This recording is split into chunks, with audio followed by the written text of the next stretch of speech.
Welcome to My Irish Radio, music and culture news, your connection to everything happening in the world of Irish music and culture.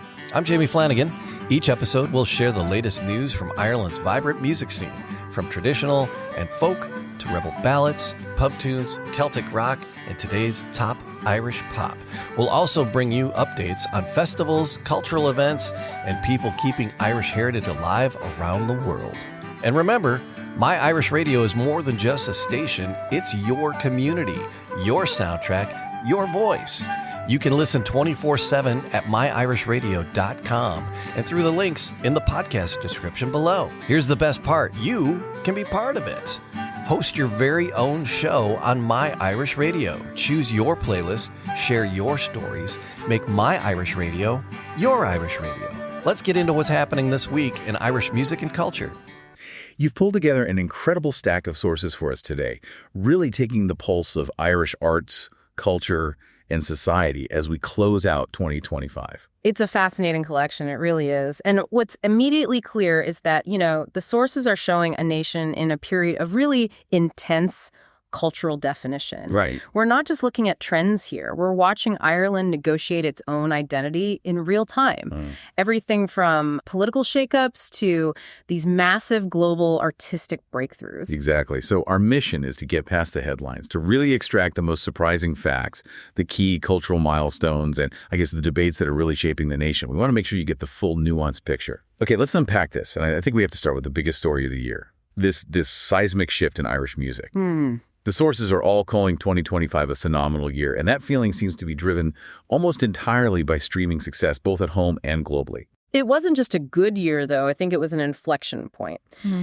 The sheer volume and the diversity of Irish artists who are dominating the charts it's just remarkable. It signals a new confidence in the sound. In what way? Well, it's this combination of, authenticity, that traditional influence, but with really sharp contemporary production. And it's clearly resonating with people. And there's one statistic that really captures the chaos and the success of this year. It's almost unbelievable. I think I know the one you're talking about. It's a fact we dug out of the reports. And they're citing outlets like breakingnews.ie, all backed up by social media data, that suggests the Belfast rap group, Kneecap, had such massive streaming success that they actually surpassed the Beatles in domestic Irish streams on Spotify Wrapped. It's a staggering claim. It really is. Staggering. But, we should probably be a little critical of the source for a moment. Because whether that statistic is a verifiable, let's say, economic reality, or if it's just a really powerful cultural meme, it almost doesn't diminish its significance. So the story itself is the point. Exactly. The fact that this specific group, known for their political edge, their use of the Irish language, can generate that level of excitement, that's the flashpoint. So this isn't just a music story then, is it? Oh, far from it. This is an identity story. And more specifically, it's a language story. Right. I mean, you have a rap group using Gaelic, the Irish language, and achieving mainstream global success. It signals this powerful youth re-engagement with cultural identity that, completely bypasses the old traditional framework. And they're not alone. No, not at all. You've got Hozier, who's just continuing his incredible run, blending that sort of Americana sound with a deep Irish soul. And then Kingfish, whose track Killee was a top-streamed hit. Yeah, that was everywhere. It just confirms that the so-called Celtic spirit is, it's alive and it's dominating genres all over the map: folk, rock, hip-hop. And that momentum isn't slowing down, which is so crucial for the 2026 outlook. The sources have these specific news nuggets that prove the demand is still incredibly high. We've got Kneecap already announced as a headliner for All Together Now in 2026. Which confirms their move into that A-list festival circuit. It's huge. And it's the sheer diversity of that demand that's so compelling. On one hand, you have this new guard, like you said, solidifying their place. And on the other, you have the emotional draw of the legacy acts. Speaking of which, the biggest surprise was probably the unretirement of the Wolf Tones for shows in Dublin in 2026. Yeah, that was unexpected. I mean, announcing an unretirement, that's basically a band admitting their fan base just will not let them quit.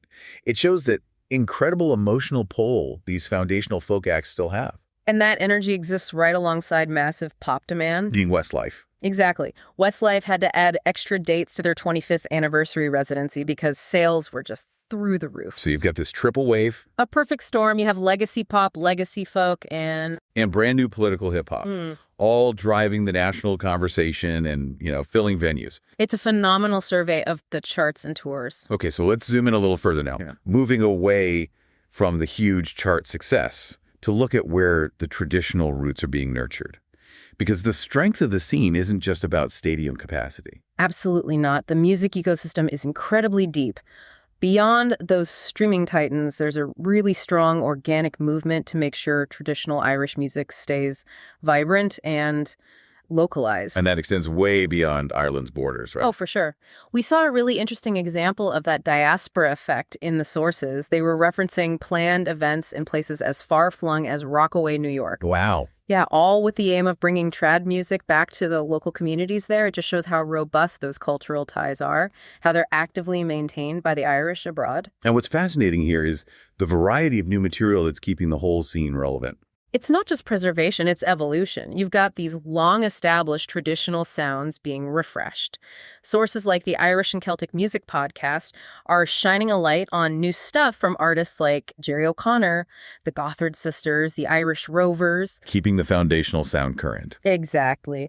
But the indie scene is where you find entirely new flavors being mixed in. Like Cian Kavanagh. Right, his new album, The Townie Star, was noted as a key release. But the most unique detail I found was the mention of new material coming from the NCH Gamelan Orchestra. Wait, a gamelan orchestra? Yeah. Based in the National Concert Hall in Dublin. How does that even fit into the traditional soundscape you were just talking about? Well, it highlights the elasticity of modern Dublin culture. Gamelan, for anyone who doesn't know, is a classical Indonesian ensemble, lots of gongs, metallophone. Very percussion heavy. Very. And its inclusion shows this incredible willingness to incorporate sophisticated non-Western musical traditions right into the Irish cultural heartland. It means that while that core Celtic sound is dominating, the scene is still deeply open and cosmopolitan. So nothing gets stagnant. Precisely. Here's where it gets really interesting, May. This blend of high-demand legacy acts, these shocking unretirements, and a sophisticated global revival all happening at the same time. It's just an extraordinarily rich moment for Irish sound. You're listening to My Irish Music and Culture News, brought to you by My Irish Radio, streaming the best in Irish and Celtic music all day, every day. From classic jigs and reels to the latest Irish rock and pub favorites, we celebrate the sound of Ireland worldwide. Want to be more than a listener? Be a host. Share your love for the Irish music by hosting your own show on My Irish Radio. It's easy to get started.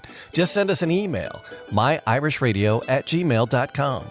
Don't forget, you can listen 24/7 at myirishradio.com. Make My Irish Radio your Irish radio.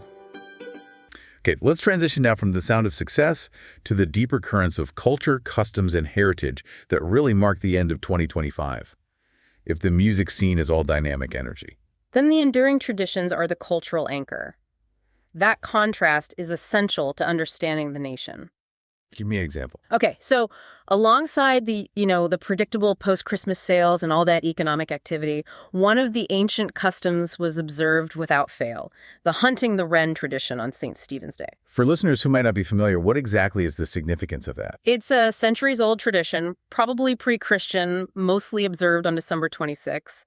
Historically, groups called Wren Boys would parade, sing, carry a pole with a mock wren on it, and go house to house. And it still happens. Oh, yeah. It's a key cultural anchor. It connects the modern festive period all the way back to these deep symbolic roots about the turning of the year. And its enduring popularity just shows how important these local rituals remain, even in a hyper-modern age. And that focus on the past wasn't just limited to folk customs. It extended to some major heritage wins and some pretty deep historical reflection. Yes. On the heritage front, there was a huge victory with the Moravian village of Gracehill in County Antrim. They got UNESCO status. And they got the coveted UNESCO World Heritage status, yeah. Gracehill is unique. It's this perfectly preserved 18th century settlement built by the Moravian Church. Gaining that status is a massive achievement in preservation. But the reflections weren't all celebratory. The end of the year brought some anniversaries that prompted much more solemn reflection. We saw a lot of coverage on the Miami Showband Massacre. And for listeners who might not immediately recognize the name, the Miami Showband was one of the most successful show bands in Ireland in the 70s. In 1975, their van was stopped at a fake checkpoint, and 3 members were murdered by UVF paramilitaries. Just a horrific story. Horrific. And the anniversary prompted this necessary national reflection on the Troubles, reminding everyone of the profound, tragic scars that still inform the national memory. This raises a really important question then. How does this desire to honor and preserve places like Gracehill, memories of the massacre, how does that exist alongside the challenges to that very preservation? It reveals a constant balancing act. The sources noted an ongoing discussion about the impact of, say, modernization and tourism. Right. You want the world to recognize your history, but you risk over-commercialization, you risk development that just erodes the very authenticity of what you're trying to save. Yeah. And that balance between past and future is definitely evident when we move from heritage into the political and societal debates that are set to define 2026. The sources show a pretty clear narrative emerging around a political turning point. The primary political discussion at the end of 2025 was, without a doubt, the continued and intense attention on the new socialist president, Catherine Connolly. Her leadership is being seen as a fundamental turning point. By many, yes. What specifically defines that socialist turning point narrative in the sources? I mean, are we talking about a complete ideological overhaul? The sources suggest the focus is less on radical ideology and more about prioritizing social issues that have really reached crisis levels. The housing crisis. The housing crisis, Yeah. Public health spending, exactly. President Connolly's approach is framed as a sharp contrast to previous, more centrist leaderships. The focus is on social justice, on a more equitable distribution of wealth and resources. Her administration has clearly set the agenda for 2026. And linked directly to this political shift are some really high-stakes societal debates. We're talking about global tech being brought right into domestic politics. The sources highlight these linked debates around free speech and the very real impact of artificial intelligence on elections. Exactly. And when we talk about AI impacting elections, the sources suggest the concern isn't abstract at all.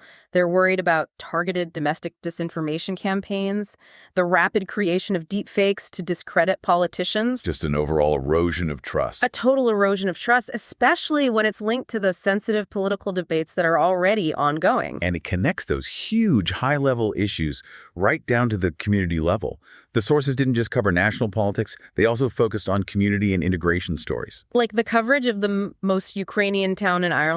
And that coverage is significant because it shows a society actively grappling with global migration, defining what community means in the 21st century, figuring out how to integrate new populations, all while under the shadow of potential AI-driven political meddling. It's a challenging combination. And through all these serious discussions, let's not forget that cultural production is still robust. It provides a necessary escape and, a reflection. For sure. The buzz around that Dublin-based brewing dynasty drama, House of Guinness, and actor Chris Wally's big role in a West End play, it proves that creative output is still moving full steam ahead. Reflecting Irish narratives onto the global stage. So if we connect all this to the bigger picture for you, the listener, the sources reveal a dynamic paradox. This is a nation that is simultaneously celebrating massive artistic success with a band singing in Irish-breaking records while reflecting on historical wounds and critically debating how global challenges like AI and integration will fundamentally shape its future.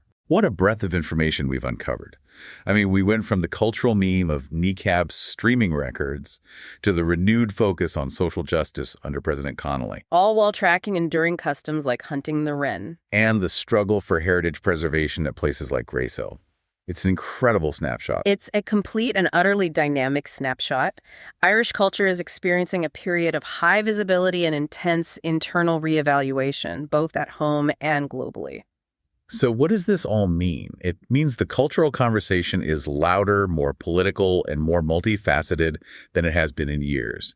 It's positioning Ireland at a truly exciting, if complex, crossroads. And the listener should reflect on the tension that's revealed across all these sources. How will the complex global debates over the impact of AI on elections and identity? How will that ultimately interact with, and maybe even challenge, the preservation of localized ancient customs like hunting the wren in the years to come? That friction between sophisticated global technology and deep local tradition, that is the defining question for the country moving forward. That's it for this episode of My Irish Radio, Music and Culture News. Thanks for joining us. And remember, you can hear the best in Irish and Celtic music 24 hours a day at myirishradio.com. If you ever dreamed of sharing your favorite tunes and stories, now's your chance. Become one of the hosts. Host your own show right here on My Irish Radio. Just send us an email. It's easy as that. myirishradio@gmail.com. Until next time, it's Jamie Flanagan. Keep the music playing and keep Ireland in your heart.